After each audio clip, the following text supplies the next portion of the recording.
higher than it was in 2015. I have a lot of Google alerts for news set up, and in 2015, a week could go by without any mention of climate change in mainstream media. Now I can't actually I can't read everything and in every single outlet, CBC, Maclean's Magazine, National Post, there isn't a single news media that isn't talking about climate change and about the environment, as we should have been for the last 20 years. Finally, now we are talking about it, and it's raised a lot in the consciousness of people. And so yeah, this is really our moment. So tonight is a town hall meeting. It isn't going to be just Paul and Elizabeth talking. We're going to want to hear from you guys. There's mics in the side there where you can step up and ask questions once Paul and Elizabeth are done their part. And you can ask questions or state your opinions about issues.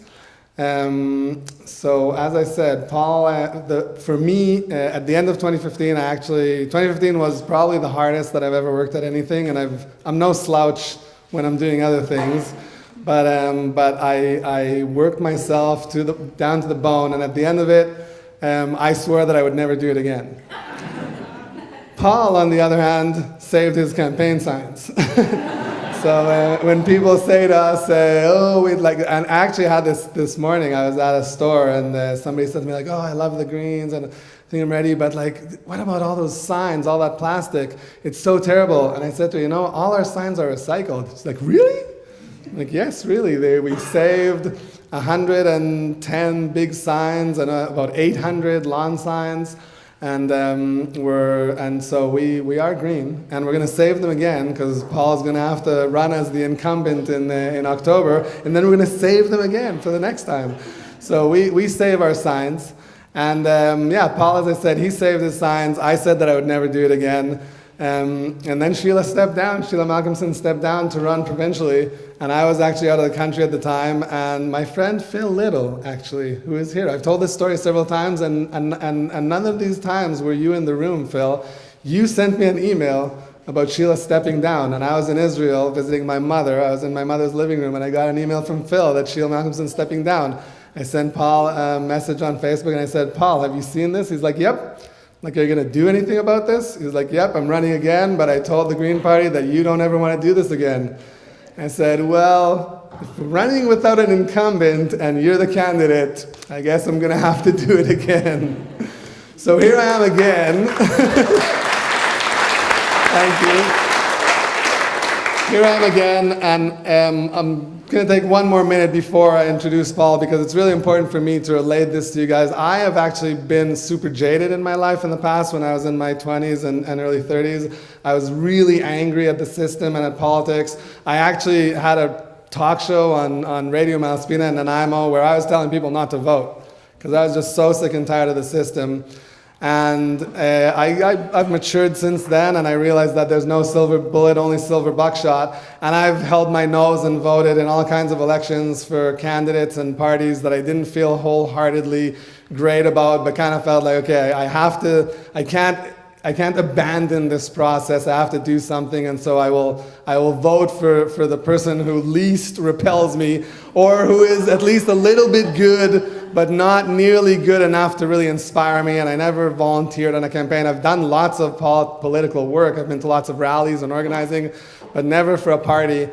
But I am so driven to work for this candidate. I am so driven to work for Elizabeth May and for the Green Party.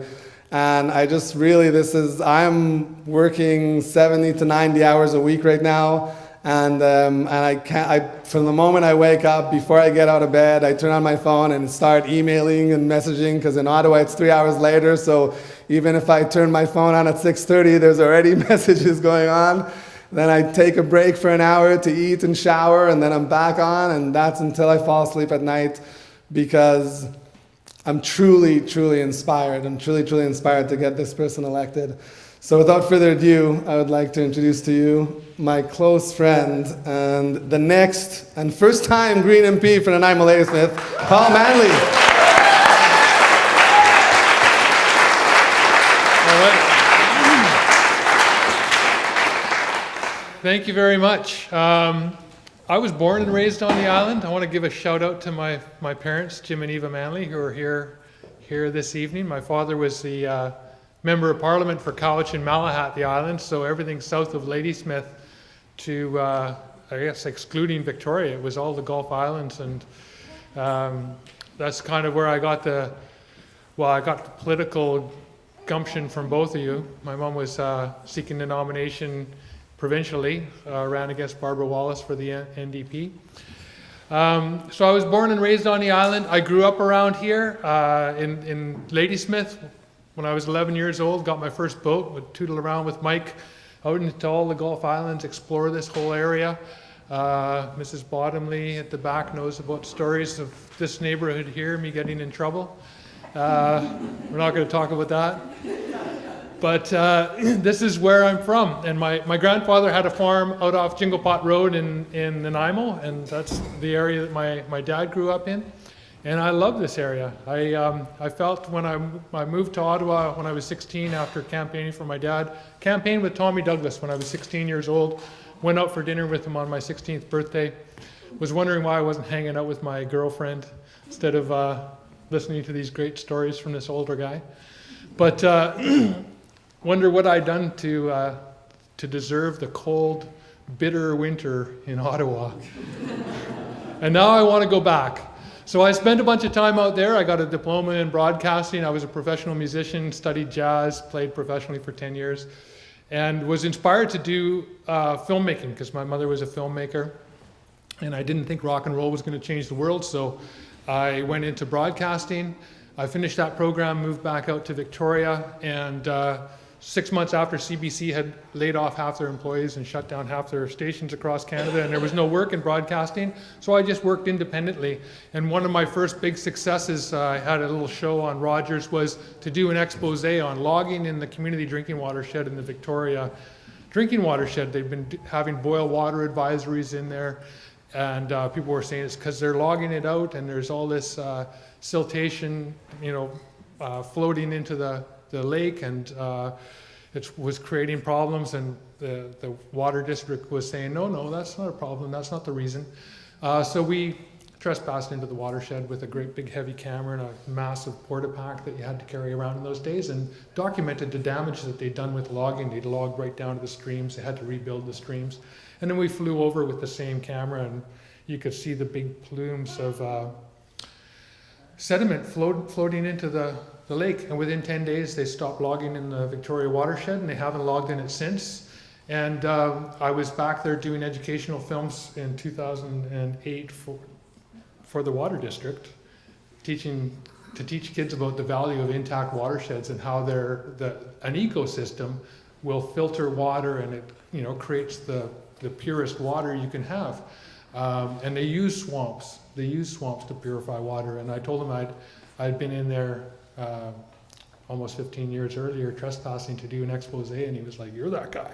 I was like, "Yes." And then he's like, "Thank you very much," because that's sometimes the pressure that you put on when people inside the system know that this is what needs to happen. That's putting on that kind of pressure makes that kind of change. So as a filmmaker, I listen a lot. I spend a lot of time listening, doing research, and then just kind of pulling information together and trying to put it into an educational package that people can understand. And I've made films. I did the first preschool show on APTN. Did a film on residential schools with my mother, based on research my father found. I've done films about the Nanaimo River watershed, about community drinking watersheds on Vancouver Island. I did a film about the Security and Prosperity Partnership, which is, does anybody know about the SPP? A few people, hands up, yes? Okay, it's rather esoteric, but it's kind of what they wanted to do after 9/11.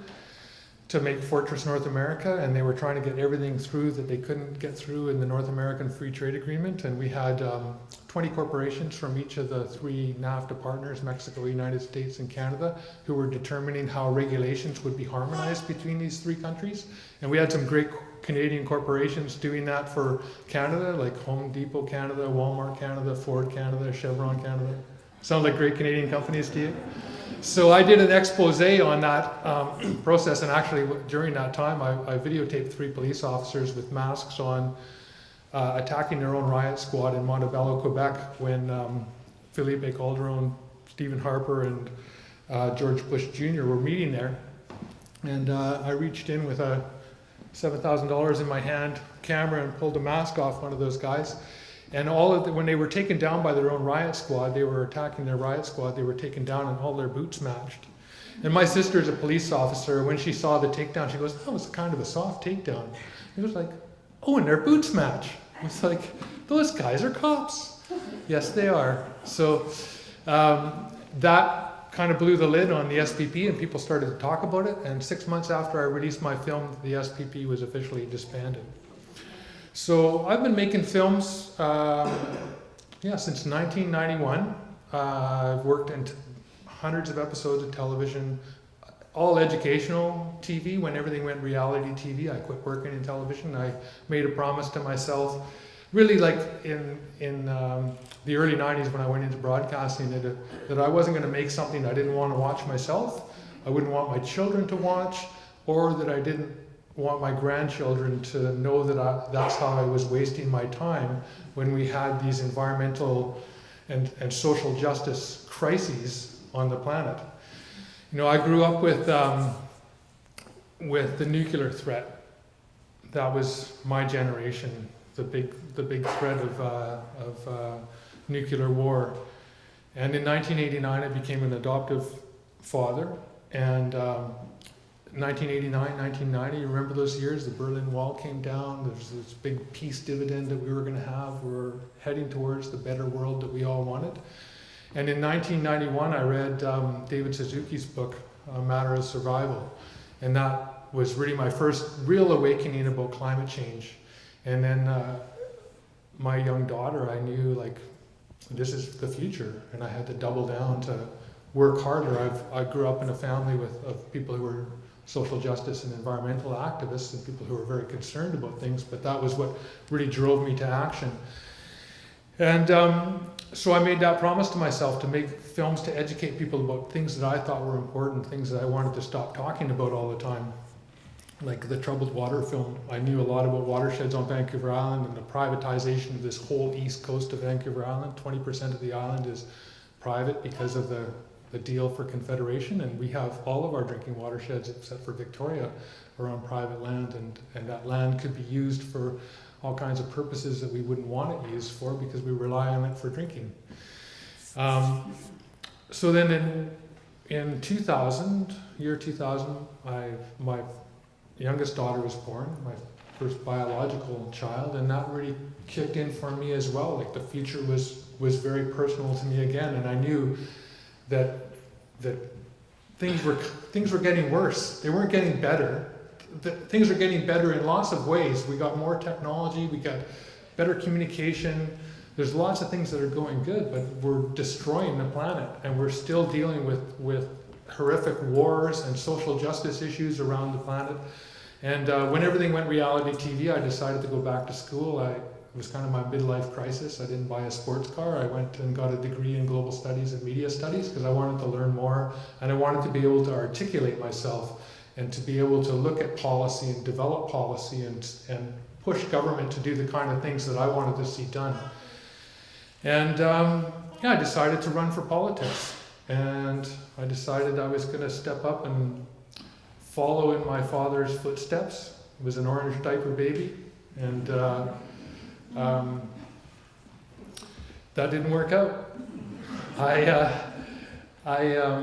defended my father when my parents had done social justice work all their lives with First Nations, Indigenous people in this country, and in Guatemala and Central America, and then they turned their eyes to Palestine and Israel. And my father was on a boat to Gaza in 2012 with a group of members of parliament from Europe, and he was seized illegally in international waters off of Egypt, and he was thrown into a detention center and held incommunicado. We didn't hear from him for 5 days, and there was people that were tasered on that boat, and we knew that there was some people were already punished, cuffed up and left out in the sun, and after being tasered and left to be dehydrated. And my father almost turned 80 in prison. And at the time, I asked my member of parliament, Jean Crowder, if she would speak out for my father. And she was like, I know it's really terrible, but I can't talk about this.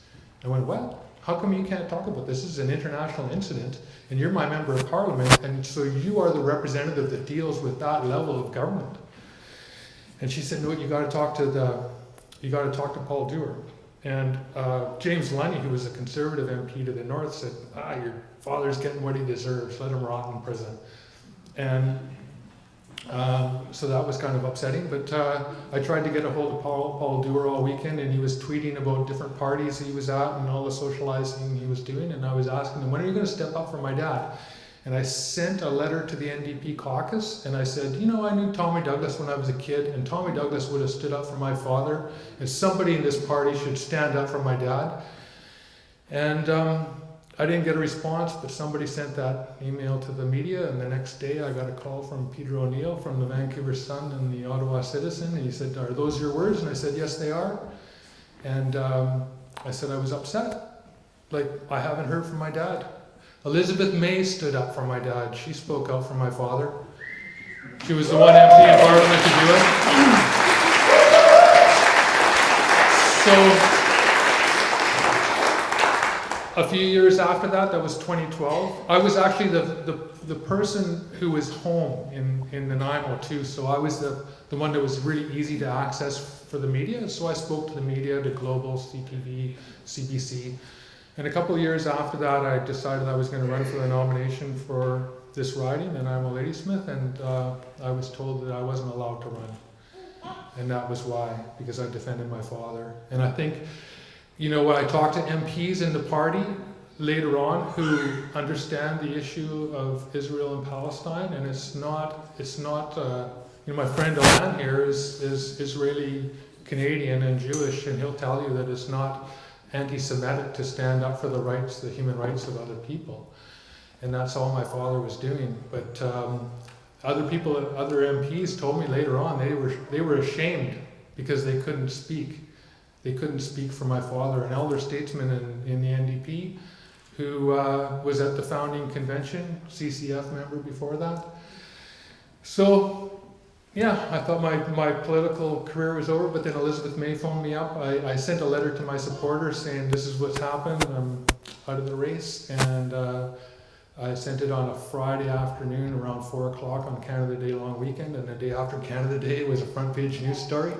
And Elizabeth May phoned me up right away, and I met Elizabeth 30 years ago from Earth Day. I used to work for Friends of the Earth in Ottawa. I was just a canvasser, and she was the executive director, so I didn't bump into her like that. But I was fronting the headlining act at the conference center for Earth Day, and there was about 1,000 people there.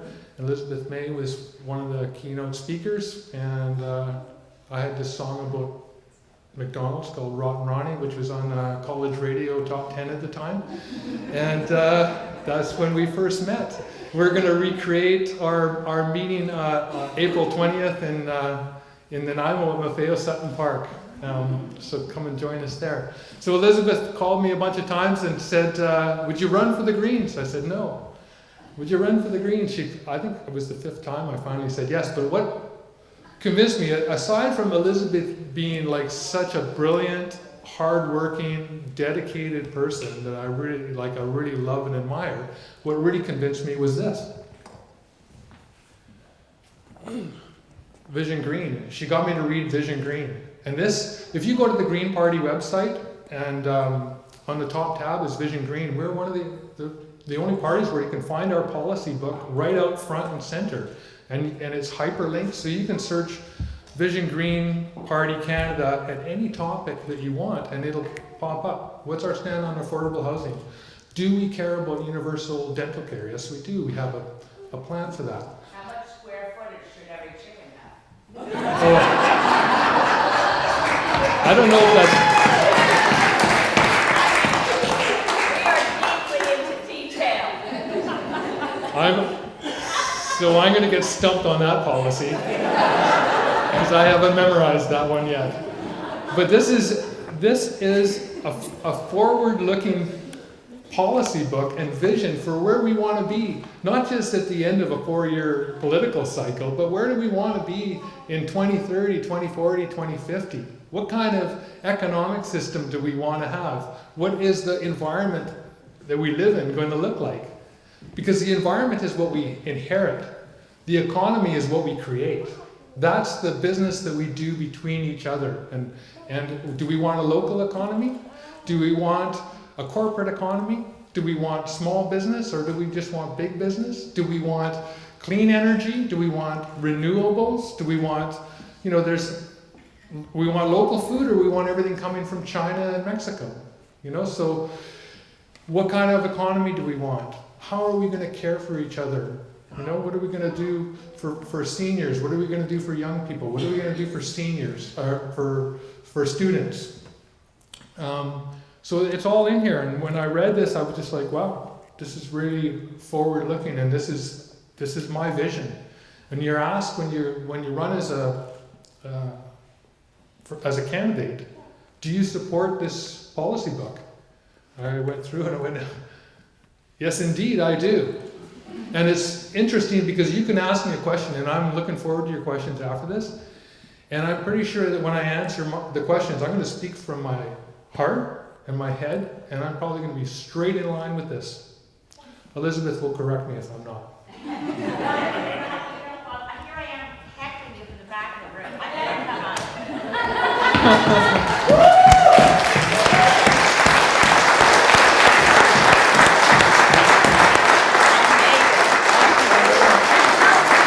Fresh off the airplane. So, voted year after year as the hardest working member of parliament by her peers, the most effective member of parliament for her constituents. And part of the reason for that is the very front of this book. It tells you how you behave as an MP, how you can expect me to behave as your representative. Number one, no heckling. No. We're not in Parliament, so she's getting away with it. No pounding on the desks. No ad hominem attacks. You stick to the issues. You treat people respectfully. And you work across party lines for what is best for your constituents and for Canadians. And that's how Elizabeth gets things done.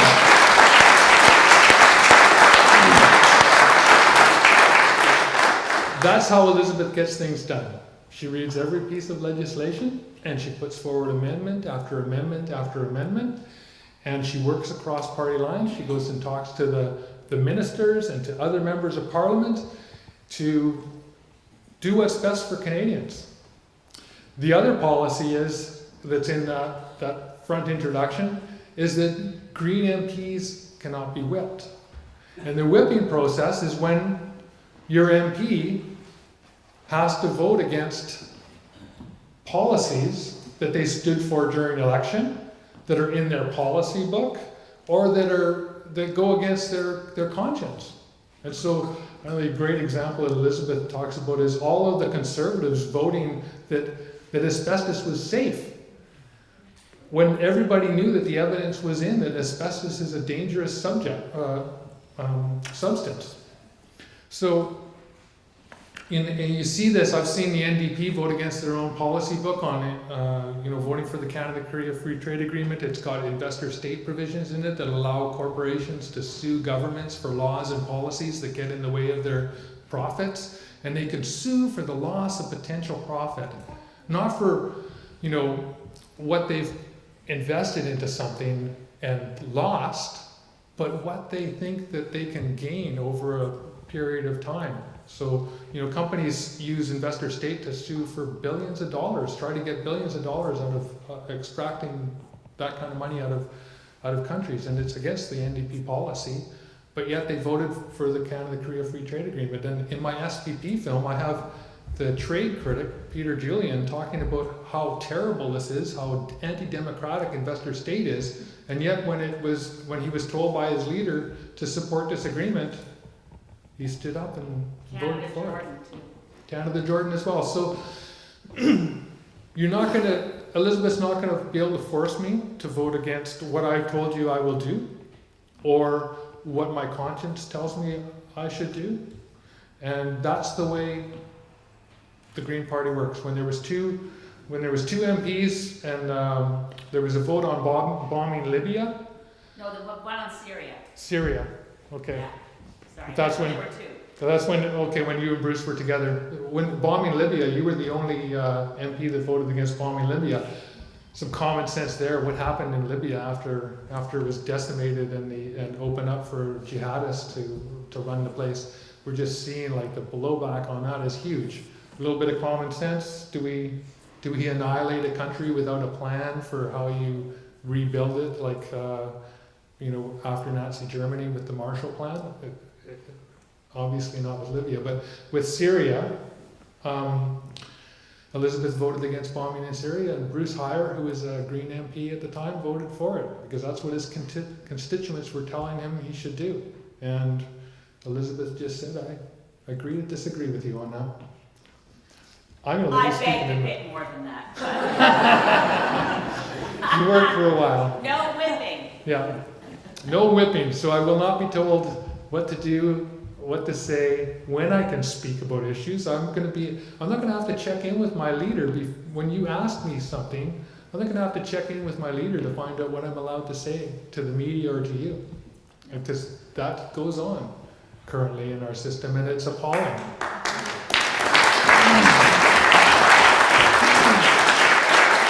So I want to leave time for questions, and so without further ado, I am going to pass the microphone to Elizabeth, who needs, as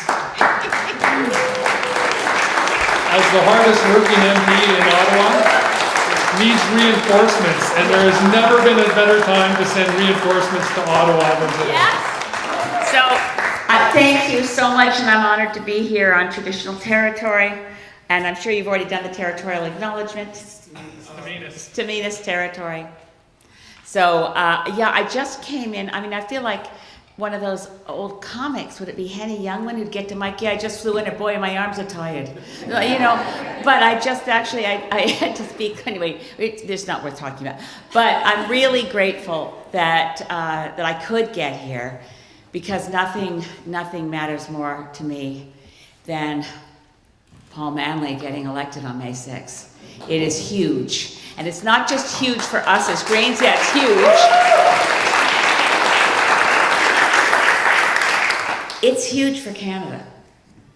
Because I keep having people saying, oh, well, it's very exciting, everybody likes Green Party more all the time. But we're going into an election in October where the degree of cognitive dissonance that affects the people who should know better around the climate crisis is so profound.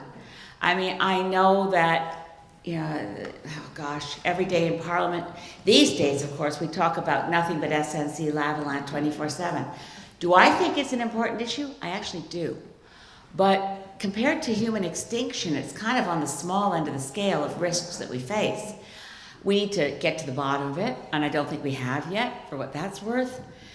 But I just can't get over how willing Liberals, New Democrats, just basically institutions and our media are to say, well, that's an interesting thing. We could talk about that later. The climate crisis is clearly, sometimes they ask me as if I'm happy to hear the news. With all this bad news, it must be good for Greens. Crazy? I remember my mom was an activist. This is how I ended up being an activist, is my mom, when I was a baby, my brother had just been born, so it would be around the time I was 2-ish. My mom read somewhere that atmospheric nuclear weapons testing, because Paul is younger than I am by a lot, but in that same era where what hung over our cribs was a mushroom cloud, right? What was scary was Cold War, nuclear arms race, and my mom, who was in the 1950s a stay-at-home mom and a sculptor, read somewhere that nuclear weapons testing in the atmosphere was going to cause an increase in childhood leukemia.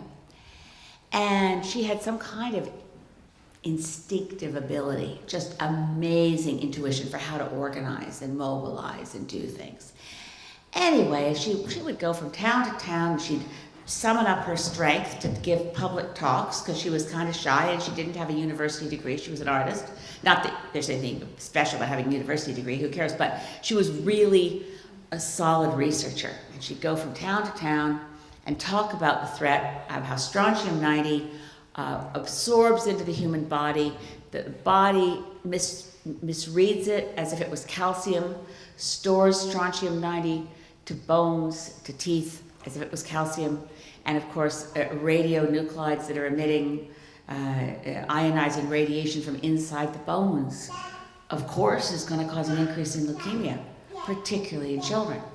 And one of her friends said to her, when there was a big story that came out from one of the bigger scientific agencies saying it's confirmed that childhood leukemia is on the rise because of nuclear fallout. And one of her friends called her and said, "You must be so pleased. You're so vindicated now." She said, "No, I'm not pleased at all. I'm trying to stop children from getting leukemia from strontium-90 in the atmosphere." So when people say to me, "Well, that's kind of, boy, the Greens must be happy now because you kind of own this issue of extinction and nobody else is paying attention, so that's good for you, right? Like, you must be looking at that as good news." So I've been replaying that moment. I can remember my mother saying to friends, "I'm not happy to be vindicated. I would have loved to have been wrong." And that's how I feel. I've been working on the issue of climate change since 1986. Boy, I would love to have been wrong. Being Cassandra and being proven right over and over again isn't fun, especially if nobody's acted on your warnings. It's just very, it's disheartening and it's difficult. Oh, by the way, there's a cup of coffee across the room from me. Ha, I love you. She went and got me coffee. Coffee for you. Sorry. In the range of climate emergencies, there's also caffeine deprivation. So what I'm so excited for what you can do here in Nanaimo Ladysmith.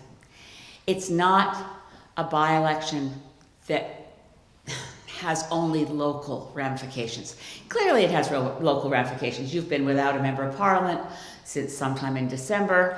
A lot of work needs to be done. I mean, as a member of parliament in the Spanish Gulf Islands, I can tell you my constituency office has at any given time 200 at least hot files. That's how we describe the files where we're trying to save someone from deportation or fix an immigration status or get somebody their work permit or fix a pension issue. I mean, MPs actually, as Jim can tell you, do work locally that makes a huge difference in people's lives.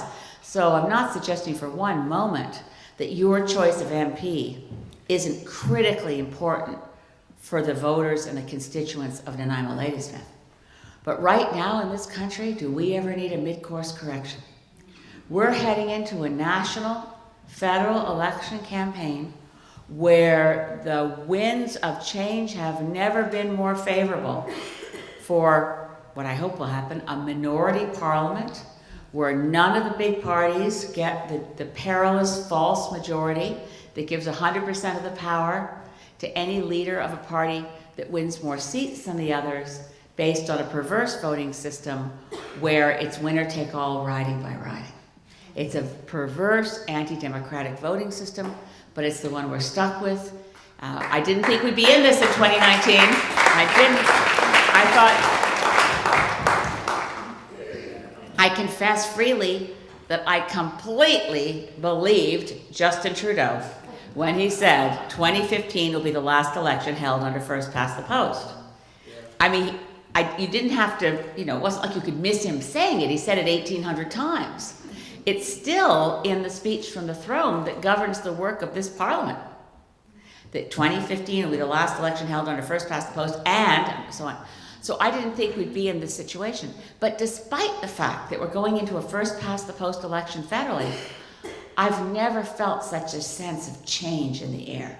Because we know for one thing for sure, 6 federal political parties will be electing MPs. That means the chances that's because Maxime Bernier has split the Conservative vote. And you know this in this riding, in this by-election, we have the candidate for the People's Party, I'm a candidate for the Conservative Party, as well as Greens, New Democrats, Conservatives, and Liberals. The only party that will have seats in the House in the fall that isn't represented here is, of course, the Bloc Québécois. So there'll be 6 parties in Parliament at the end of the October elections, and those 6 parties virtually guarantee that we'll have a minority parliament. But as we get ready for that national election, there's not a single political change that happens for Canada if this by-election goes for anyone else but Paul Manley.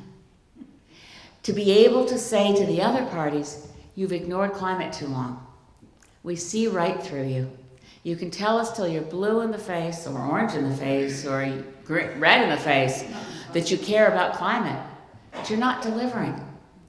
You can tell us you care about transparency and grassroots democracy, but you're not delivering.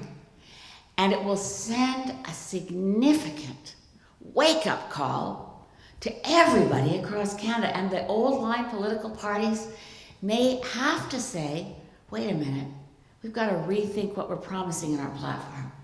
Those Greens are coming.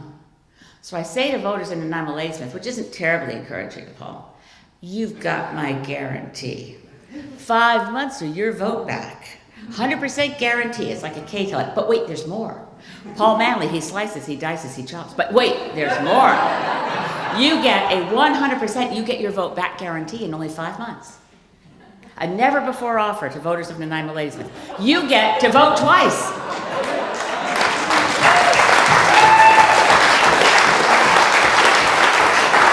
You get Paul Manley now, 100%, money back guarantee. You can return him. Because the minute he gets elected, he's running for re-election. Now, I'm quite sure that when you see how hard Paul Manley works and what it's like and the impact it has on national politics, that the Green Party of Canada has a caucus that's twice as big as it is now. Just saying. I work really hard all by myself, but imagine Paul Manley. And when the speaker turns around and says, the honourable member for Nanaimo Ladysmith, someone gets up who speaks from his heart, who speaks for the voters of Nanaimo Ladysmith. And as Paul says, no need to ask me what he should say or what he should talk about in Parliament. That's his call. That's your call. Because our employees as Greens are the people in our constituency. So we're going to open this up for questions from anyone on any topic. I just wanted to absolutely underscore that this is not just Green Party of Canada policy. This is how we operate all around the world. Just a quick short story. I don't know if I've even told you this one. When my daughter graduated from undergrad, she said, Mom, can I get a place to go abroad? And I really want to work on my French. Do you have any friends in the Green Party we could get? So I called my friend Catherine Grez, who's a member of the European Parliament for the Greens, but from France.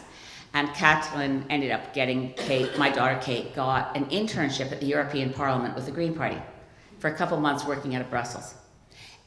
I wouldn't know how the Greens, it's the kind of thing we never ask each other as parliamentary Greens. We get together and talk policy, and it's really rare that I actually ask someone, so what is it like in your parliament? I asked Carolyn Lucas the other day because we were together working on parliamentary reform, and she's the only member of the Green Party in the Parliament in Westminster in the UK. Oh my God, talk about a rough position to be in. But in any case, but it's because of my daughter Kate's experience that I know how they make decisions. The European Parliament has a large caucus of Greens. And my daughter was working on the policy side with the French Greens in the European Parliament. And she told me, she said, well, what they do is really cool. She said, on any issue, they ask one of the members of Parliament, MEPs, to be the convener on that issue. So that person goes out, does the research, brings it back to the whole caucus and says, okay, on this piece of legislation, these are the pros, these are the cons, this is the background I can find, and I would recommend we take this position. And then they debate it and come to consensus. So my daughter told me, she said to one of the other French interns, so what happens if you, for instance, don't agree with the consensus? Are you forced to vote with the other Greens? And this young French Green intern said, how would they force you? What do you mean force? The whole concept is foreign to Greens all around the world. How would you, no, if you don't agree with consensus, you vote the way you want to vote. But we strive for consensus, but nobody's bound by that. You vote what you think is right. So that's how I'm so looking forward. I mean, it's clear I have caucus envy. I want this really big caucus. You know, it's hard as it is because being just by myself, I have enough internal divisions to handle a lot of therapy. But in any case, honestly, a big caucus where we have to work together and come to consensus and is going to be glorious for Canadian democracy. And other parties will then develop. They'll be green with them because they don't get to do that because they're whipped. Anyway, we're happy to answer any questions you have. Thank you so much for coming.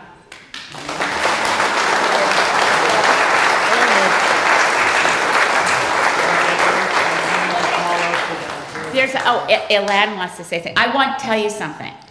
I so love Paul Manley. He's like a brother to me.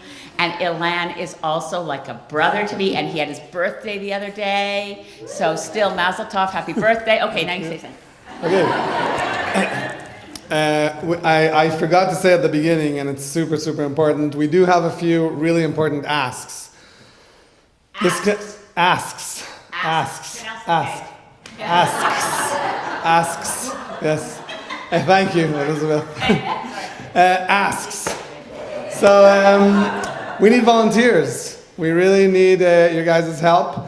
We have more and more volunteers coming in Nanaimo. Today we learned that one of the other campaigns is actually paying people $17 an hour to go door knocking. Yeah, today we learned that on Facebook. Somebody posted an ad saying like, "Hey guys, have you seen this?" I'm not gonna name the campaign, but it's the people who used to hold this riding. And I used to be a member of that party, so it's not just, but it says something when you can't muster enough volunteers. So we have volunteers, but we need more, and we need volunteers in these parts, in Nanaimo, in Saltair, Ladysmith, South. On Sunday, we're actually having a big canvassing effort, a big canvassing blitz, we call it, in Ladysmith. This is so important for Greens, that we're having a carload of Greens with David Murner coming up from Esquimalt. We have a carload of Greens coming from Salt Spring Island, from Sandwich Gulf Island. But also there's some coming from Cordova Bay. Some coming from Cordova Bay, and we have a carload coming from Nanaimo and some local volunteers. We're all going to be meeting at 12 o'clock at the 49th Parallel Cafe in Ladysmith, and we're going to be going, and hopefully we're going to have 12 to 16 teams or even more of two going and door knocking. So we need help. We really need you guys to get engaged. We have Caitlin sitting in the back there. Caitlin, say hello. She's our wonderful volunteer coordinator, and she has a volunteer sign-up sheet, so go see her. We also, I would be remiss if I said that if I didn't ask for donations. We were, as I said, one of the other teams here is paying people $17 an hour to door knock. We don't have to do that, but we're doing a lot of other things. We have to pay rent. We do advertising. We do all these great events. We do feed our volunteers. We don't pay our volunteers, but we make sure that they're fed when they go out canvassing. And other stuff. So we are also accepting donations, and we need billet help too. But I don't think that we can billet people. We have Greens coming from actually other parts of Canada to our riding to help out with volunteering. That's how important it is here. And so for people, we have people right now who are being billeted. There's 3 people here who are not from our riding and flew in here to help Paul Manley win this riding.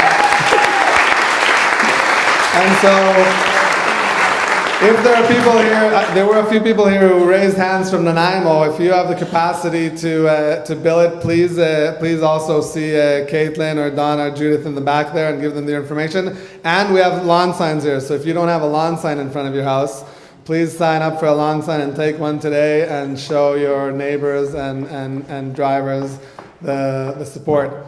And now we'll open it up to questions. Does anybody have questions, comments, anything you want to say? Yeah, because you might not all be converted yet, and I don't expect that you are. So There's 2 mics in the hall. there's 2 mics. Feel free to ask. Hi, Elizabeth. much about Paul Manley until he spoke tonight. And I'm not easily swayed, but he swayed me. He's the right candidate for the Greens here.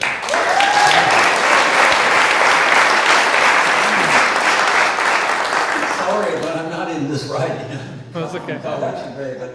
But I learned the other day there's a couple of ladies in Ottawa who are out of a job right now. Have you thought of speaking to them? They're out of it. They still have their jobs. They're just Yeah, not. they have their jobs. They've been liberated. And yeah, I mean, Ottawa's 24/7 on this question, and I have had so many media people, and it's awkward because national media is coming at me and saying, so have you considered asking, would you accept, I mean, this is the dumbest question in the history of time, would you accept two people of high ethical standards who are also brilliant, who have integrity? Would you like them in your party? Oh, tough question. So tough. So yeah, they're both friends of mine, of course, because I've made friends with everybody in Parliament. I don't know, I mean, for my sins, I still consider Justin Trudeau a friend. I'm very forgiving, but Jody and Jane have been friends of mine. Well, I got to get to know Jody Wilson-Raybould before she was elected. Jane Philpott and I only became friends after she was elected and became Minister of Health. So yeah, of course, they are having, though, this has been so painful for them. Imagine, if you will, that you've been working for years with a bunch of people you think of as your friends. And you think, they'll understand if I explain that on principle I have to step out of cabinet right now because something happened that threatens the integrity of our status as a country that respects the rule of law. They all love me, they'll understand. And they've been subjected to public attacks, trying to smear their reputation, their character, but also on a very personal level, people that they thought were their dearest friends have turned on them, said, you're going to cost me my election. What are you trying to do? So the rallying around the partisan flag wasn't, because they're not used to politics, right? This is the risk. I mean, it's a wonderful thing. It's exactly what Greens want to do, is bring people into Parliament who aren't career politicians, who aren't blind partisans who follow their leader, no matter if their leader's lying to them. So it's been really painful. So believe me, I'll talk to them, but I want to give them space for reflecting, and they're so strong and they're so brave, but the stuff that's flying around us right now on a daily basis, I happen to think, I'm calling for an inquiry still. I mean, I know Jane just said today on the current, was it today or yesterday morning, that we have enough facts, we don't need an inquiry. I still think we need an inquiry, because this is, for me, not just one issue, but an example of how large corporations, we know in the banking, in the crisis created by the greed of speculative transactions around junk paper mortgages that happened in 2008. You had people talking about Goldman Sachs and Lehman Brothers as too big to fail. Someone would have to bail them out. So we now have this new concept of too big to jail. I don't think SNC-Lavalin is too big to jail. I want to know what they did in Libya. You realize they're charged with, on good evidence, using $50 million to bribe the Gaddafi family. $50 million, you wouldn't think that could slip off the table without anyone noticing. They say they've changed their ways. They have the same auditor they had before. They haven't replaced their auditor, Deloitte's, by the way.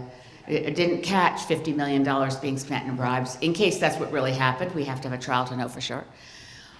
But there's also the bribes that SNC-Lavalin used to get the hospital contract in Montreal, to get the bridge contract, to get work in Angola.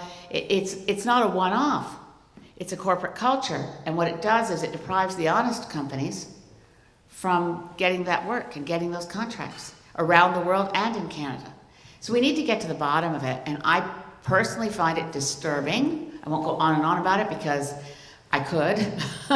But the ways in which our federal civil service, not the political actors are one thing. We think about politicians being swayed by the lobbyists and the big bucks. But the clerk of the Privy Council of Canada, which is the highest civil servant in Canada, I really want to get to the bottom of who asked him to call Jody Wilson-Raybould, our Attorney General, and lean on her. Because I think it's quite plausible that the pressure came from his former boss. The clerk of the Privy Council when Stephen Harper was Prime Minister is someone named Kevin Lynch, who's the person who promoted Michael Warnick from Assistant Deputy Minister to Deputy Minister, and who was his direct boss for 3 years, and who was able, we know on the evidence, able to get through to him. Kevin Lynch, former clerk of our Privy Council, is currently the chair of the board of SNC-Lavalin.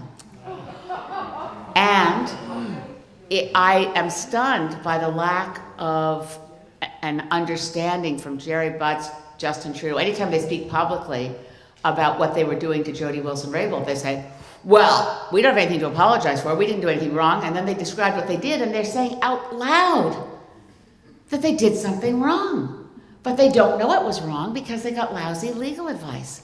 It's wrong to go to the Attorney General and say, you really ought to think about these other factors. Oh, no, back off.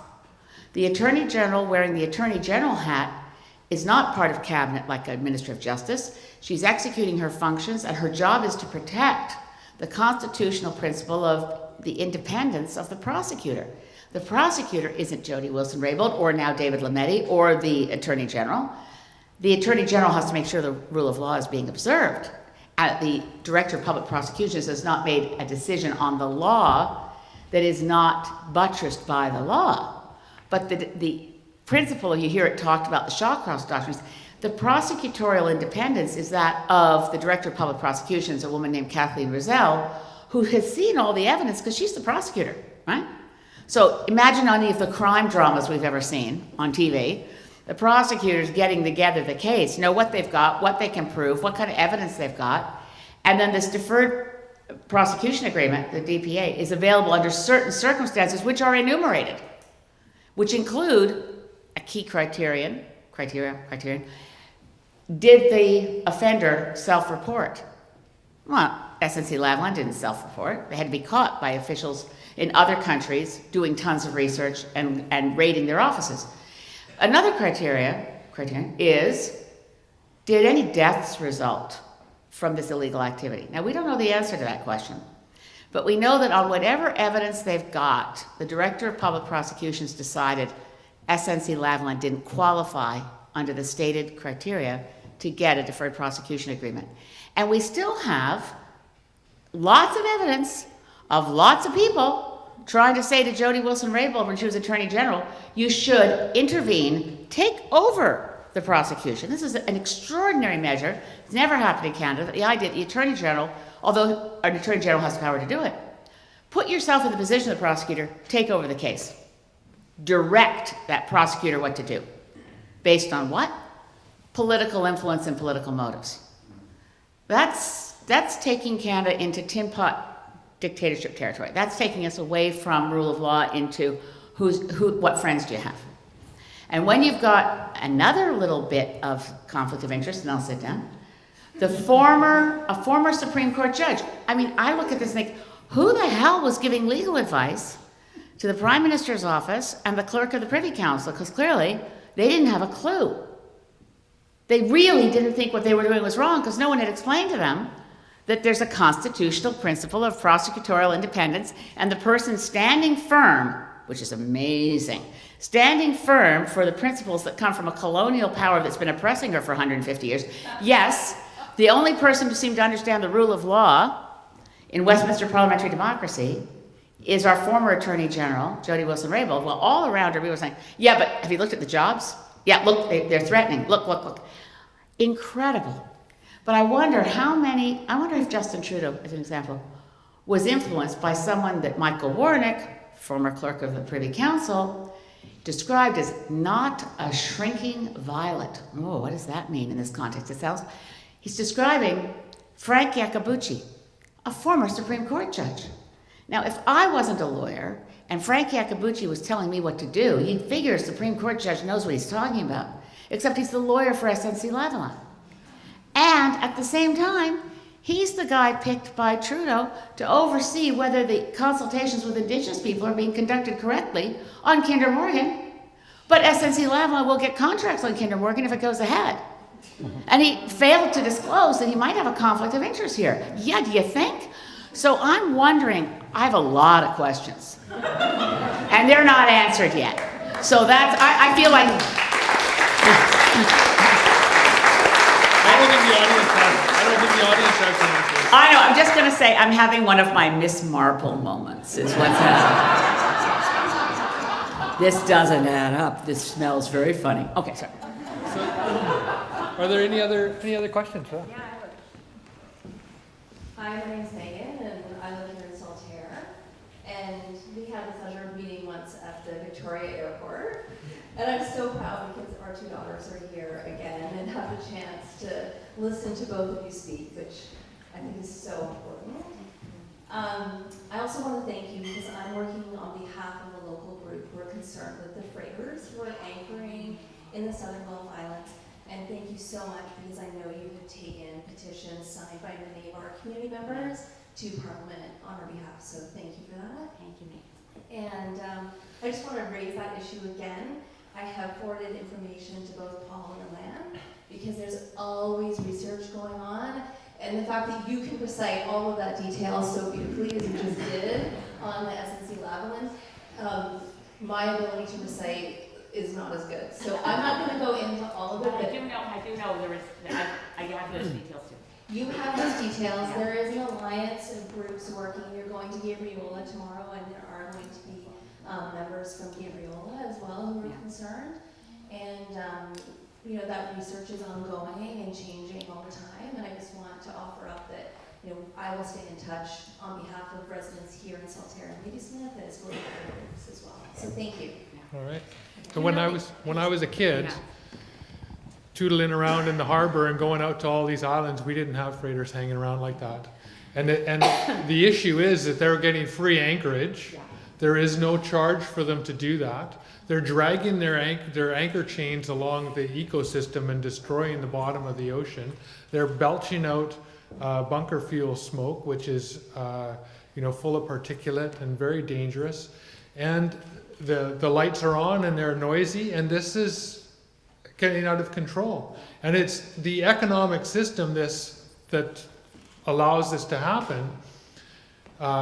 It's problematic. We saw, when I did the SPP film, the Port of Vancouver was identified in one of the NAFTA super corridors as to be a superport, and we're getting more and more coal coming through Vancouver because the American ports don't want coal. They don't want train loads of coal from the United States being shipped out of those ports. And so we're getting American coal coming through Vancouver. We're not getting anything from that. There's no benefit to Canadians to expand the port except for some longshoreman jobs. And it's not good for the environment. It's not, the people in the Lower Mainland don't want it, and we don't want it here. And the other thing is that, we've got LNG Canada in up north, which is just 5 multinational corporations. LNG Canada is not Canadian at all. It's three state-owned corporations and 2 other private multinationals. But we got wood fiber in Squamish, which is going to start bringing LNG ships in here as well. And with raw bitumen exports, LNG, more coal exports, we're just going to see more and more of this kind of freighter traffic for what is really a climate killer. And people ask me about the pipelines, and I'll tell you, like, I'm on the board for Mid-Island Co-op, and we are one of 150 co-ops that own Federated Co-op. And Federated Co-ops in Regina owns the 7th largest refinery in Canada. We just spent $3 billion into that refinery over the last 10 years. Why would we do that? Because there's Canadian customers for oil and gas. And we can't get that oil and gas this far west. And so we import oil and gas here on Vancouver Island. And it's coming from the States, from Anacortes and Cherry Point. And in the same time, we're seeing politicians who want to export raw product out of our port, out of Vancouver. And they're talking about jobs, jobs, jobs. Well, if they were interested in jobs, if they were truly interested in jobs, and I'm not interested in more fossil fuel infrastructure, but if they were interested in jobs, they would be building an upgrader in Alberta. because that would mean jobs for that, refining that bitumen and turning it into synthetic crude and feeding the refinery that we have here in Burnaby, which can't get enough feedstock. It can't deal with diluted bitumen. It would need an upgrader. They would be, instead of Energy East just running all the way to St. John's, New Brunswick to export raw bitumen, they would have been proposing to send synthetic crude to Sarnia, where the refineries can handle synthetic crude, but they can't handle raw bitumen. And the refineries in Quebec, where they can handle synthetic crude, but they can't handle bitumen. And there would be jobs. But that's not what they're proposing. They're proposing exporting raw products and having freighters lined up and anchored on our coast and belching smoke and dragging their anchors around and destroying the quality of life that we have here. While they're destroying the climate, while they're destroying the environment. It is, they talk about it's good for the economy because the GDP goes up. Well, a car accident brings the GDP up. Where is that money going? In Alberta, they make more money off of alcohol and gaming than they do off of oil and gas revenue. Is that outrageous? They're telling us we need that money. We need that money to pay for health care. That oil and gas, those royalties. But they make more money off of alcohol and gaming than they do off of oil and gas in Alberta. And we're being sold a bill of goods here. They're trashing our environment. They're trashing, the northeast of British Columbia by fracking, and they're fracking our climate. They're destroying the water. They're destroying the air shed up there. There was just a report about how it's really bad for people's health, but they're releasing methane, with fugitive releases from fracking and all the earthquakes that are releasing more methane. And methane is a climate killer. It's 25 to 30 times more potent as a greenhouse gas than CO2. 85% went in the first 10 years. 25 to 30% over a 100-year period. And that's insanity. To tell us that we need to provide a $6 billion tax gift to 5 multinational corporations so that they could frack the Northeast and export liquefied fracked gas to pay for social programs? That's ridiculous. It's absolutely insanity, right? So they're proposing more of this stuff, and we're just going to see more of this, and it's seriously troubling. And we are the only party that opposes fracking, openly opposes fracking. Everywhere across Canada. Everywhere across Canada. We want a moratorium. We want to do what New York State did. We want to do what France has done. We want no more fracking in this country because it's a climate killer, and if we're either going to take the climate crisis seriously and deal with this, or what? It's going to be continued to be lied to about how we need to destroy the environment to pay for health care. Megan, did you have a follow-up? Well, I just think it's important, and because we have a lot of local people here, to make sure that on an issue like the freighters, and I think it's emblematic of a lot of issues on environmental concerns, when you speak out about the freighters and you raise that concern, it does not mean that you're speaking out against local jobs. It does, when you do the research and you have your numbers clear, you understand that it is a symptom of a larger problem with the supply chain management and to do with a glut of freighters globally that are looking for safe, free parking.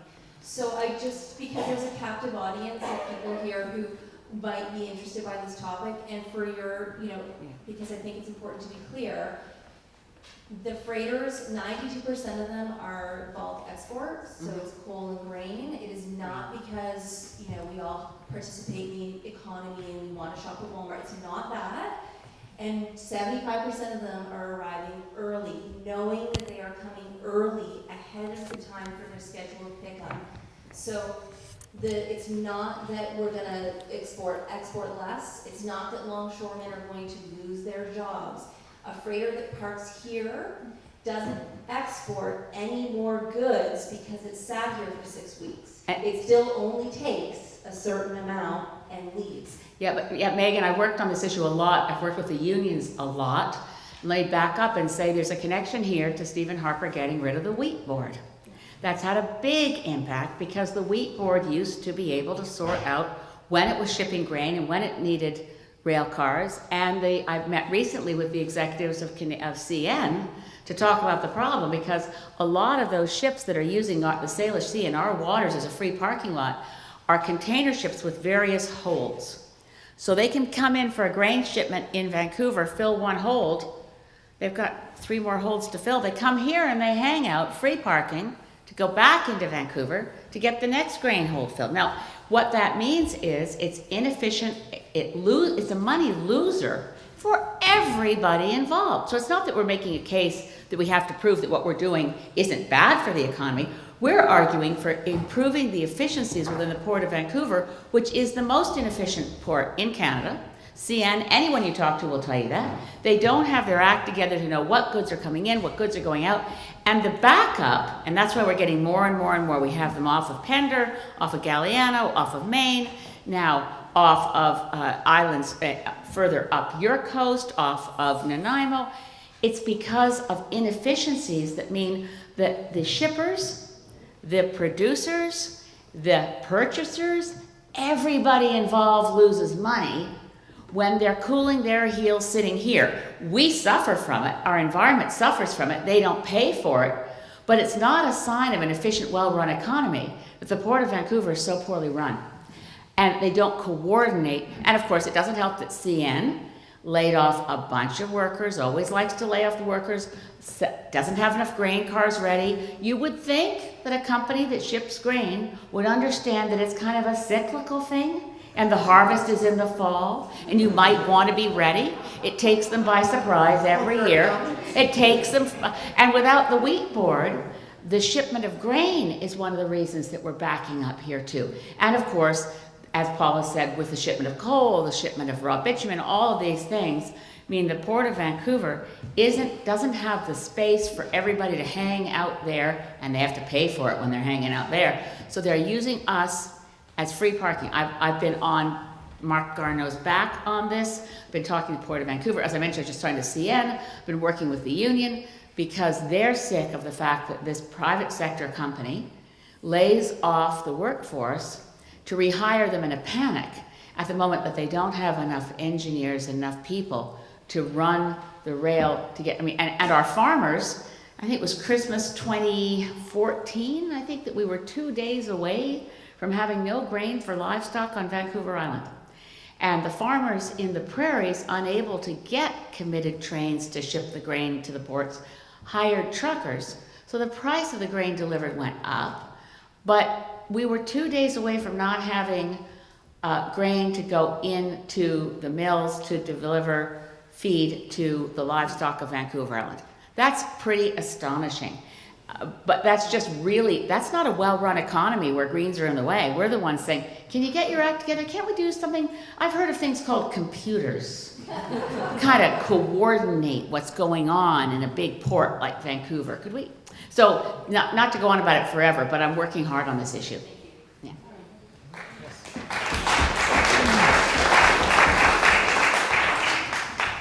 My name's Angie, I'm from Nanaimo, and I will say first that every once in a while we'll watch those comments on TV, and for a while it was really discouraging because it's just total chaos and everyone's going crazy, so I really do appreciate you not heckling, and it makes a huge difference for me, and yeah, no, it was great. So, but yeah, I guess my question is, we've got like 5 or 6 months until you're going to be running again for election, and I know that a large portion of that will probably be doing your campaigning for the next 4 years. And then, so I guess my question is, what are some realistic expectations that you would be able to accomplish during the 5 or 6 months? What can we, yeah.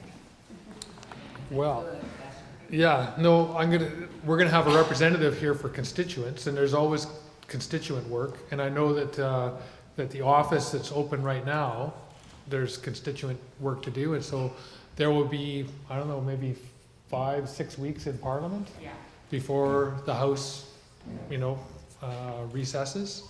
So I would be in Parliament, and I would be working with Elizabeth on the bills that need to be passed, and making sure I read the legislation and put forward amendments and speak for Nanaimo Ladysmith on the issues that are important. And I'd have someone to second my amendments. I would second Elizabeth's amendments. I might be a buffer between her and Maxine Bernier. So she doesn't have to sit with him anymore. But yeah, no, I would be working a lot on the constituency work that needs to get done and to represent people in Nanaimo and Ladysmith, because there's a lot of people here with issues and concerns. I was out door knocking and somebody told me that they couldn't vote because they were adopted in Quebec and they don't have their birth certificate to prove that they're a Canadian citizen, and they have to go through this whole process. And that's where an MP and an MP's office can help them deal with the bureaucracy of getting their citizenship settled. This is somebody who can't leave the country.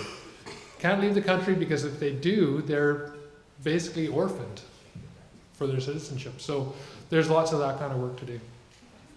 Yeah, thank you. Phil.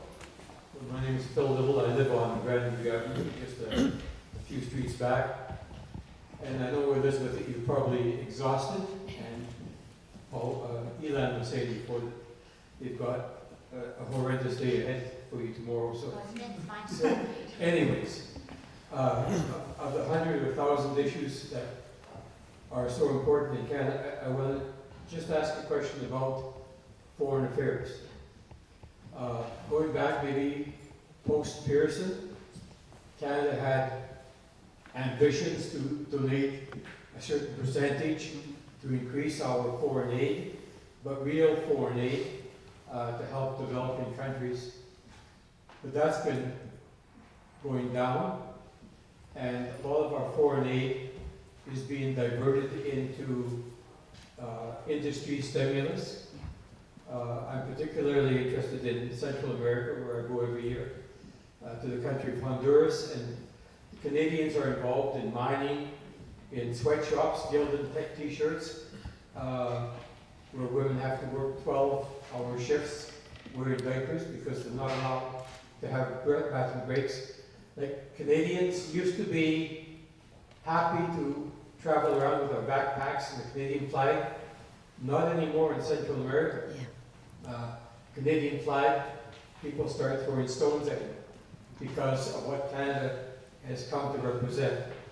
So I really think, and not just Central America, but certainly Africa, parts of Asia, our foreign affairs has just gone so contrary to what perhaps was idealistic in the 70s and 80s, but what we thought of ourselves, maybe we weren't there, but we're certainly not there now. No. And in terms of the green vision, where do you see us going? Yeah. Is there hope? Well, thanks, Phil. And it's something that certainly is in the Green Party platform, and you can find more about it in Vision Green. I can guarantee you I'm the only member of Parliament who can recite for you the following, but what that Pearson target was 0.7% of our GDP should go to overseas development assistance. In other words, less than 1%.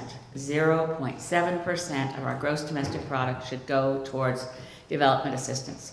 Believe it or not, the last Prime Minister who was committed to that 0.7% goal was Jean Chrétien. Paul Martin was, I was lobbying him on it because I was at Sierra Club and I was in a coalition of a lot of NGOs that doing environment and development work. And he kept saying, well, if I can't figure out where I'm going to pay for it, even though it's a good idea, I'm not going to commit to it, which left it open for Harper not to commit to it. Trudeau hasn't committed to it. So the 0.7% of GDP to ODA, the highest we ever got was 0.45% under Brian Mulroney. It fell under Chrétien. It went up briefly under Paul Martin. As you can imagine, it fell under Harper. Trudeau's first year in office, it fell to 0.24. It went up in the last 2 years to 0.26. Now, on top of that, as you say, some of the things that get counted as overseas development assistance include paying for SNC Lavalin to do the environmental assessment of a dam in Belize that I was fighting when I was at Sierra Club, a dam on the Upper McCall River in Belize that doesn't work. In the end, SNC-Lavalin missed the fact that it wasn't granite where they were building the dam, it was actually shale. So the dam doesn't work, but we paid SNC-Lavalin to do the environmental assessment of the project that went ahead. So we have misused, and development assistance is increasingly tied to the largest recipient of our development assistance is now Afghanistan. Afghanistan is certainly a country in need, but it's not the poorest of the poor. The least developed countries within Africa haven't been getting help from Canada the way we used to. And on top of that, of course, Stephen Harper killed CETA. So the Canadian International Development Agency was disbanded and drawn into what is now called Global Affairs Canada. We still have a minister responsible for development assistance. But they have, and I think most Canadians think that we are one of the more generous countries on earth. The truth is, a whole lot of our partners in Europe have achieved more than 1%. Sweden, the UK, Netherlands, they've overshot the 0.7%, because that was a global goal. It wasn't just for Canada. It was chosen by Lester B. Pearson before he was Prime Minister, or maybe it was right after, through a UN agency that developed what could the industrialized, what could the rich countries do? What's a reasonable target? We beat ourselves up, by the way, that we haven't yet achieved what we're supposed to do for NATO. NATO wants 3% of our GDP. And making poverty history, we could do. And the Greens in our next campaign for election, we're going to be, I think, I mean, it all has to get through all the different layers of approvals and approvals and approvals. But I'm hoping that our platform will be coded to the 17 Sustainable Development Goals for 2030, which include all the equity goals, all the life in the ocean goals, all the end human slavery goals, the goals for how we as a human family can actually end poverty by 2030, create peace and nonviolence by 2030, save ourselves from climate crisis by 2030. And clearly, when we talk about development assistance goals, Canada needs to pull our weight and do our fair share, and we are not at the moment anywhere near what we're capable of doing, and most Canadians don't know. I'm convinced we're a generous people. You put out the call for who wants to help do private sponsorship for Syrian refugee families, they get more people willing to help than Immigration Canada can process. We are generous, we are willing to pitch in, but our government has not even committed to the goal since about 2004. We are better than Nepal. What's that? We are better than Nepal. We're better than? Nepal. Yeah. Except, well, never mind. I won't go into further comparisons of Canada to other specific countries, but we could do 1% of GDP to overseas development assistance. But we're currently at 0.26, which is roughly, I mean, we're about half of where we were when Mulroney was Prime Minister. Hi, Paul. Hi. What I'd like to speak about, or what I'd like you to speak about, is in this past year I went back to university, and one of the decisions that made it really difficult, or one of the concepts that made it really difficult to go back, was student loans. The cost of getting my education, and the fact that I have in the next 3 years 3 children who are going to be following me through university. My husband is the sole breadwinner in our home right now and is a small business owner. And so looking at families like ours, we've seen some small movements by the provincial government by alleviating interest on student loans. I'd like to hear from you guys on what your plan is for addressing the outrageous costs of education now, and also what I can expect for my children in the future. Okay. Line it that line? Yeah, sure. Okay. We could tag team on it. Yeah. So our policy is to have free tuition and to follow the European model where education is free right through to the end of university. And what you have in Europe is an educated population that is part of a vibrant economy. And the student debts are crippling. And borrowed money from a windfall that my daughter had to pay her interest to pay off my wife's student loan, because the student loan that my wife was paying was prime plus 2% or prime plus 3%. It's a ridiculous amount of money. Like I could get better rates on a credit card, bouncing credit with low interest balance transfers, and that's how I paid off my student loans. I paid off my student loans with credit cards by phoning up a credit card company and having multiple cards and saying, I want to cancel my card. And when they ask me like why you want to do that, I say, well, I have another card. It gives me lower interest rates and allows me to do low interest balance transfers. And they put me to customer service and I get a $5,000 or $10,000 loan for 5 months, and I could bounce that, pay off my student loan, and then 5 months later I'd phone another credit card company and do the same thing. Students shouldn't have to do that, right? It shouldn't have to be like floating money around like that to avoid those high interest rates. Because that was when interest rates were higher too. It was 7% plus, prime rate was 7% plus 3%. It was ridiculous. I was paying 10% on student loans. And so eliminating the interest on student loans, eliminating tuition, and making sure, people aren't going to get free tuition if they're not attending school. So people say, oh, well, people are getting free tuition to go hang out in the pub. Well, if you're not passing your classes, no, you're not going to get free tuition to carry on hanging out in the pub. But an educated population is good for our economy. It's good for our families. And it's good for developing our future. And I hear you. I've got children too, so I know how it is. Yeah, I just add that we want to forgive student loans above $10,000. Nobody. So we get at the situation for people who are doing their education. Yes, absolutely. Abolish tuition. Universities also need more direct funding, so the federal government should provide more that's tied specifically in federal provincial transfer payments so that it has to go to post-secondary, as we also have to tie the money that's supposed to go to K to 12, because we've seen provincial governments in with their federal provincial transfers not spend the money on education. But I sense a real crisis. We write about it in Vision Green of universities that have their hats out to corporations, so it's increasing corporatization of research and proprietary control of the information that universities research.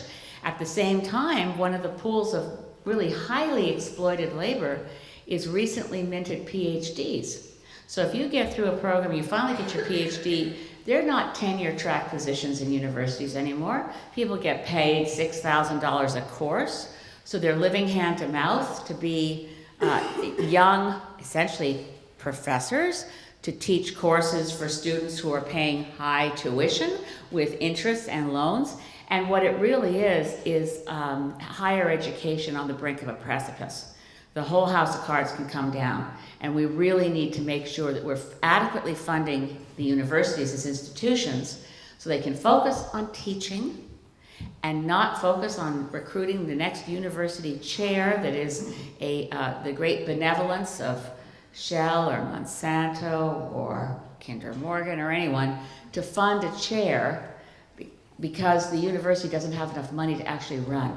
So we need a higher quality of education at the university and college level, more positions, more openings for trades and apprentices, as well as through the university system, no tuition, affordable education, but not this mania for university first-year courses with hundreds of students in a room in an amphitheater. They might as well be studying online with a computer for as much as they have any interaction for a high quality of education.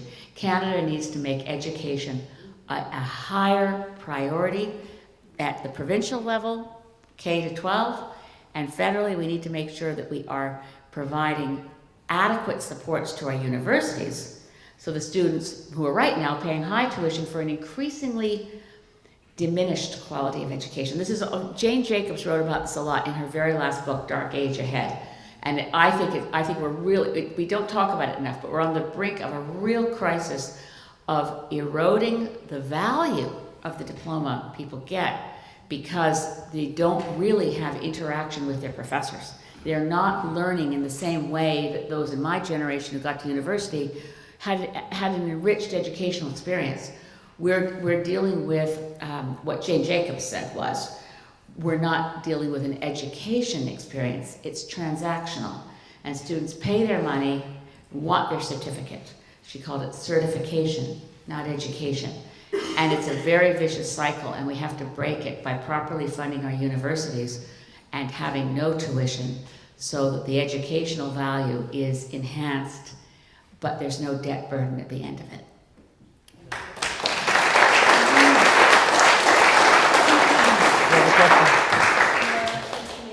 Sorry, I can't vote for you. Anyways, you guys are both rock stars. It's awesome. My question is about the counting of votes. When we had our referendum here about the proportional representation, and it came out that we were 60% not in favor, I couldn't believe it. Like, these numbers have to be wrong.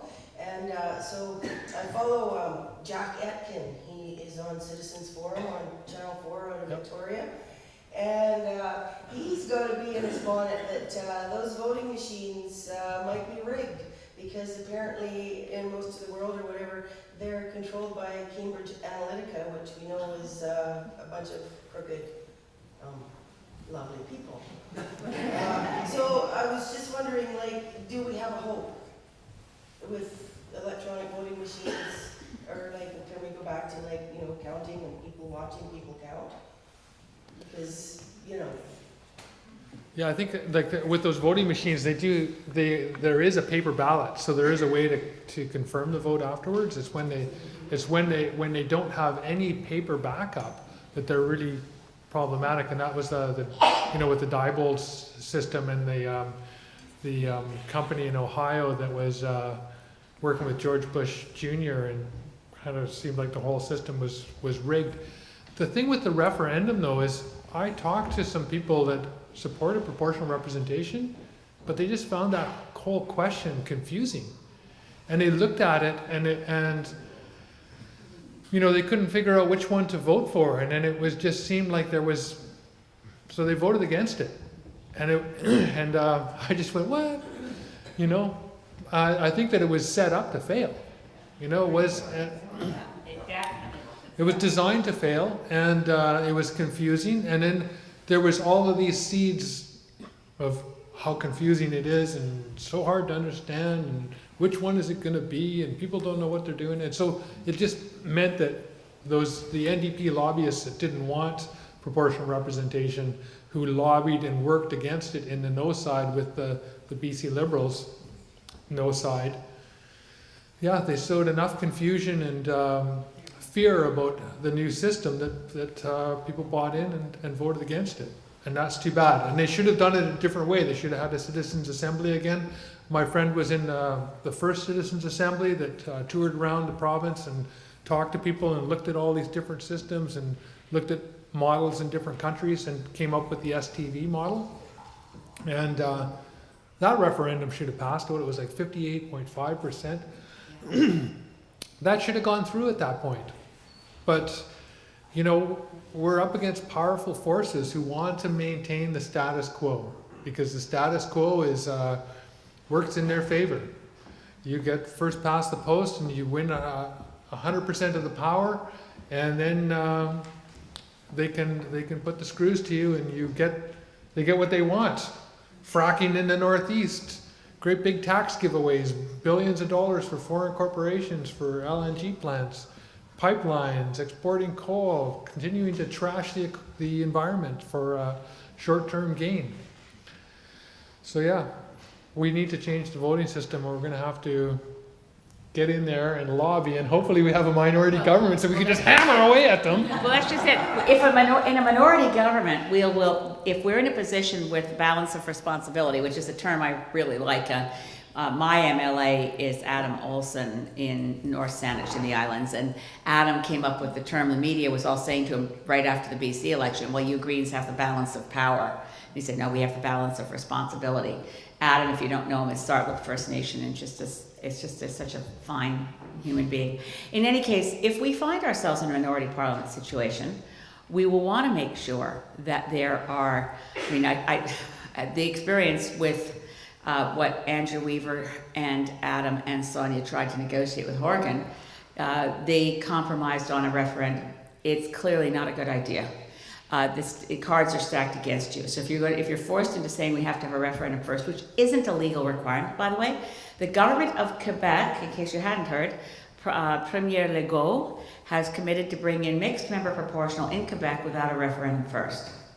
So they're drafting that legislation in Quebec now. Let's hope he keeps his word. And then in PEI, where they won the referendum against first past the post, and in Prince Edward Island it was in late fall of 2016 that Prince Edward Island voters opted for mixed member proportional. And the Premier said, and this was the beginning of the fall in popularity of Premier Wade McLaughlin, which is one of the reasons that the Green vote, as you probably know, the Prince Edward Island vote is April 23rd. And right now, the Greens and PEI are running ahead with the potential of forming government. So it's pretty exciting, but it's pretty exciting. But it was the beginning of the Greens being more popular than the Liberals, was when Wade McLaughlin, the current Premier, said, well, yeah, we have the referendum, and yes, mixed member proportional won, but I don't think voter turnout was high enough. And that had never been stated as a condition in advance.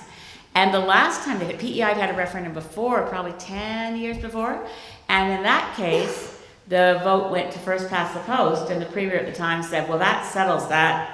The voters of PEI have spoken, we're keeping first past the post. Only voter turnout that time was lower than voter turnout in 2016. So on the ballot on April 23rd in PEI is also proportional representation versus first past the post. Back on the ballot as people go to the polls to choose their MLA.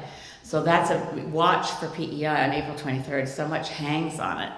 But the perversity of first past the post is, I guess with this audience, I don't have to go on and on about it, but it's actually dangerous in our current times.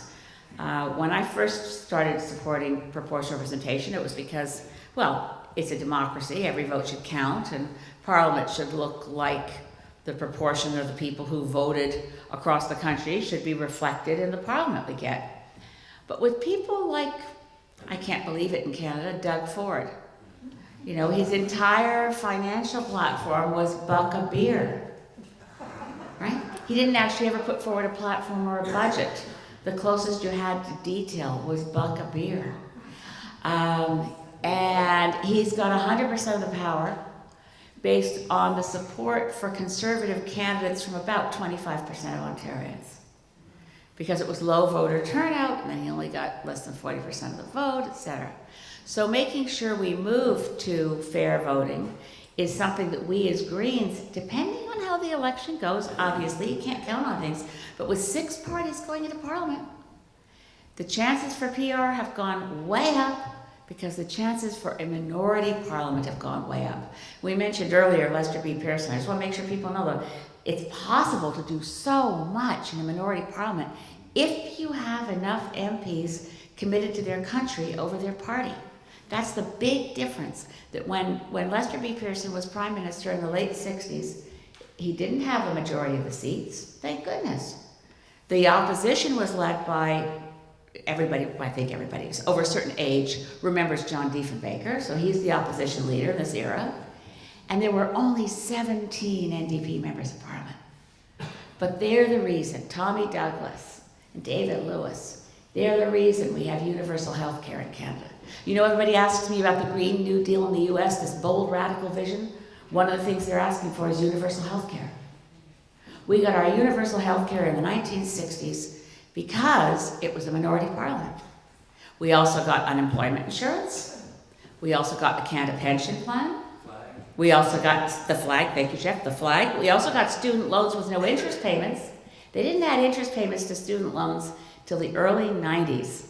It was actually one of the demands Canada went through, I shouldn't give the whole detail, but Canada actually went through structural adjustment we didn't know. The International Monetary Fund sent Paul Martin a letter when he was our Minister of Finance and said, you have to do the following things or we don't think you're a responsible country. So one thing was add interest payments to student loans. Other things included cutting funding to the CBC, cutting funding to Via Rail, cutting funding to the National Film Board. etc. And closing hospitals.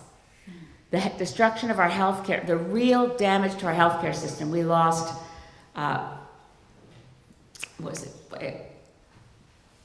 20% of our hospital beds in a 2-year period from shutting down hospitals as a way of saving money in healthcare. It was a big experiment. The World Health Organization has since studied it because we're the only industrialized country that ever willingly cut access to healthcare services as a way to save money. And no surprise to any of us in this room, I don't suppose, it didn't save money. It was a failure as an experiment. But what we were never told was that we went through structural adjustment at the hands of the International Monetary Fund. We were being dictated to because, I don't know how many of you remember, the Chrétien early years, people were saying we should peg the value of the Canadian dollar to the peso. There were all kinds of jokes about Canada and our fiscal situation being desperate, and that we had to get debt and deficit under control. We're still paying for it. And it was a disastrous set of decisions that were imposed on us, but secretly.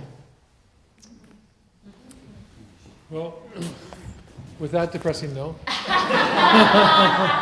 I'm gonna wrap it up. So thank you all for coming out to ask questions and to hear us, and hopefully you feel inspired and you want to volunteer or donate or kick into the campaign. How many of you are going to vote for Paul? Okay.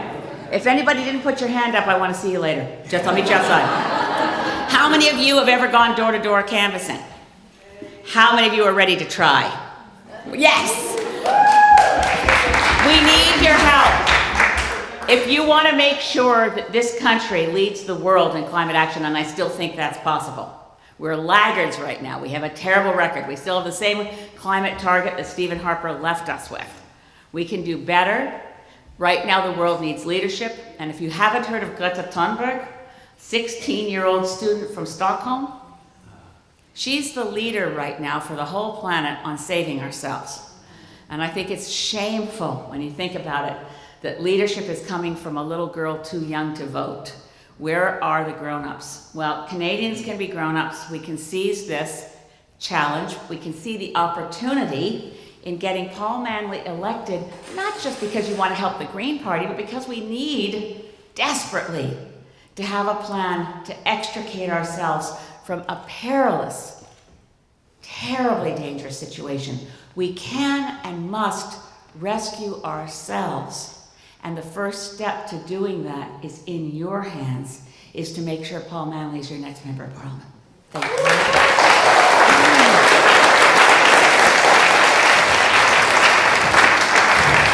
Democracy needs participation.